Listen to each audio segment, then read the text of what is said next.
entity, the Kurdish entity. So you have regional actors who may don't have the power to prevent something happening, but this will be detrimental to their own interests. The question is, does the regional security system have instruments and the political will to start driving events in the region and to start resisting certain trends? Can the Arab world, for example, start making it more attractive for the different factions in Iraq to stay together by offering them the opportunity of a bigger market, opportunities for development, recognition, allowing space for local entities like the Kurds or other groups to have a room for self-expression, to have a fair share of resources. All of these formulas will be needed. But also, when you have a crisis like this, the Arab world has not shown its ability even to provide humanitarian assistance. So I see that whatever Arab reaction was there happened actually in coordination with international forces. For example, the Jordanians supplied military equipment to the Kurds through the Americans. So I mean, where is the regional system here in this? And the fact that the system is not working well means that all of the other crises we shall see in the future will require international intervention from a very early stage, because nobody will feel that they can rely on a regional reaction. And we've seen this already in the case of Libya, and we've seen it also in the case of Syria, that the Arab League elected at a very early stage to turn everything over to the international mechanism, to the Security Council, and wash their hands away. So we've seen Resolution 1970 from the Security Council on Libya, and then the subsequent intervention, and we've seen the same more or less in Syria. Now this obviously requires some rethinking. Well, looking back at Haider al-Abadi's history, I mean, now we've got the Kurdish Peshmerga, they're very close. But Haider al-Abadi's history, Dr. Ibrahim, with the Kurds hasn't been very good. I mean, last year he warned that a dispute over Iraqi Kurdistan's oil exports could lead to the disintegration of the country, and was criticized by Kurdish politicians during the negotiations over the 2013 budget. So it's not a very sound relationship there. But do you think that he can unify the country now? And how important is inclusiveness at this point?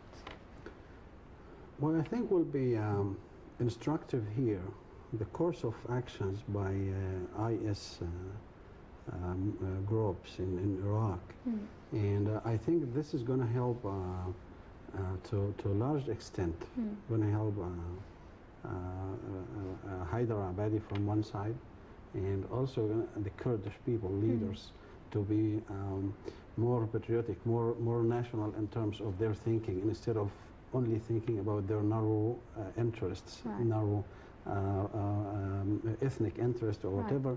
They have what they have witnessed in the last couple of weeks, the massacres that have been committed by the IS and groups, and I'm quite sure that they realize today that what they need is not one support their sectarian ambitions to become independent Kurdistan inside Iraq. And I think they have to come back to the more national senses of things, recognizing that the threat that is going to face them, they will not be able to face it alone. And they have to recognize also that it's not a matter of oil. The power is not only oil, the power is not only money. A lot of things are constituting the equation of power, not only money, not only oil. Today they should realize that more than ever. And I think the attitude of Haider al-Abadi in that sense, it should be accommodated by the Kurdish leaders. As Mr. Ambassador just said a couple of minutes ago about the movement of the region itself. And it's really sad fact that it looks like the Arabs are usually moving backward instead of moving forward, while the other parts of the world are joining hands together to create larger economic blocks and ideological blocks. We are going in the way of, in dismantling the existing entities. And that's gross mistake historically, and gross mistake in the future. So how long it's going to take until they realize, different factions in Iraq, until they realize that they have to come back to their national senses of being one Iraq? This is a critical question today. That's why I value positively the positive signs that I talked about at the beginning. And I see, and I not only see it, but also I hope internally, inside myself as an Arab person, in the same topic of nationalism, Arab nationalism that we lived through for years and years, and now we are seeing it fading away, and not for the interest of any group. If you think about that, if they think about that, there is no one benefiting from what is going on, and but only Israel and only the enemies of the Arabs. So it's so clear for us, so clear for everyone. Why is it not clear for them? Was the past 5 or 6 or 7 years, of this, going conflict between different factions in Iraq were not there enough for them to recognize it's enough today. They have to come back to their senses, and they have to come back to one Iraq, and that's the only way they will make their future more positive, brighter for the coming generations. In the last couple of days, tens of hundreds of Zaydis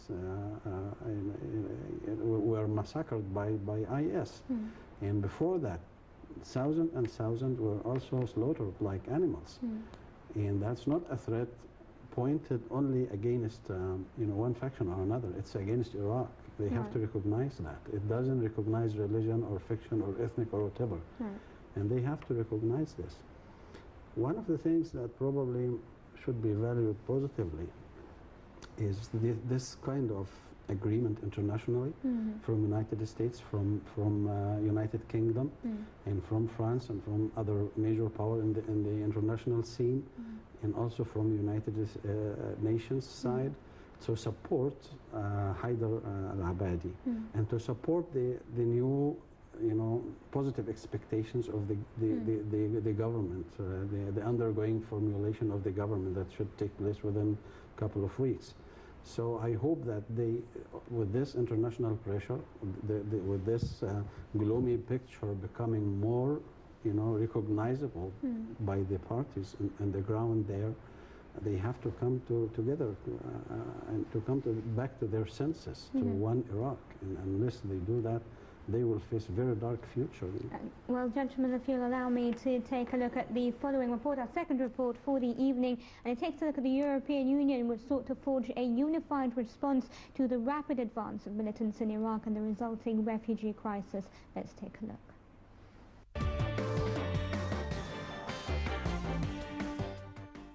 Foreign ministers of the European Union on Friday unanimously endorsed the efforts of individual member states to provide military support to the beleaguered Kurds in northern Iraq, and welcomed attempts by United States forces to head off an escalation of the humanitarian crisis there. The European Union's Foreign Affairs Chief Catherine Ashton had been seeking to forge a common response to the latest escalation of the crisis in Iraq, in which the semi-autonomous Kurdish north has been threatened by militants of the Islamic State in Iraq and Syria, or the ISIS. After the talks, German Foreign Minister said he was flying to Iraq to meet Kurdish leaders and the government in Baghdad to discuss what support is most needed.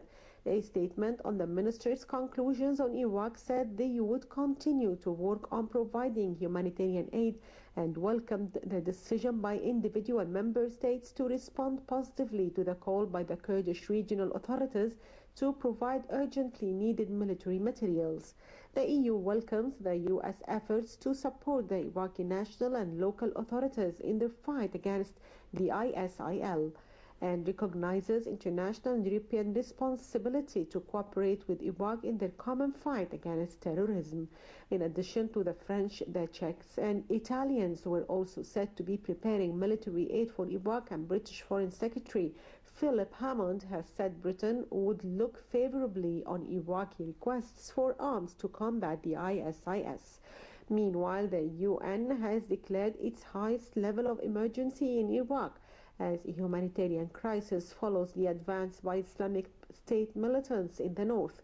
Kurdish officials said the situation in Duke City with 150,000 refugees was now critical. The UN estimates that 1.2 million Iraqis have been internally displaced.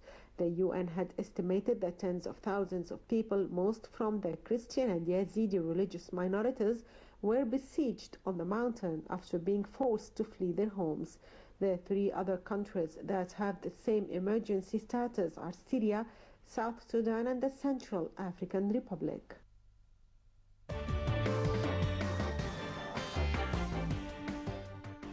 Welcome back, ladies and gentlemen. Ambassador Mohammed, we were just seeing some very painful scenes of displaced Iraqis and Iraqis moving around, whether they be minorities or people who have been having been forced out of their homes.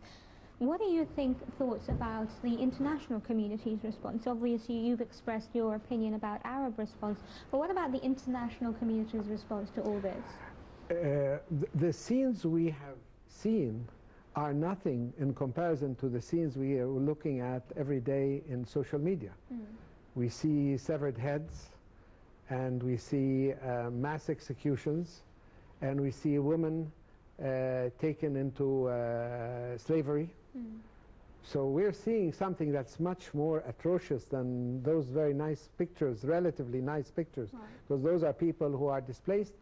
And by the way, the Arab world today has probably the largest displaced population in the world, between Sudan, Darfur, Syria, and Iraq. What we're looking at is a huge displacement of people. So the scene is terrible, and the shortcoming is not only in terms of the regional order, the shortcoming is every sector of society. When we were talking just now in the break, and we were saying that I don't think personally that Al-Azhar has played its role. I don't think that civil society has played a role. When we talk about the Red Crescent societies in the region, when we talk about the media in the region, I don't think any of these have played their role. So we have a major issue that requires us to look in the mirror. The international community has been going through different phases in its reaction to this. Obviously, the public opinion in the world was really shocked by the images that we saw, in the early phases when the kind of, because this is a strategy of terror.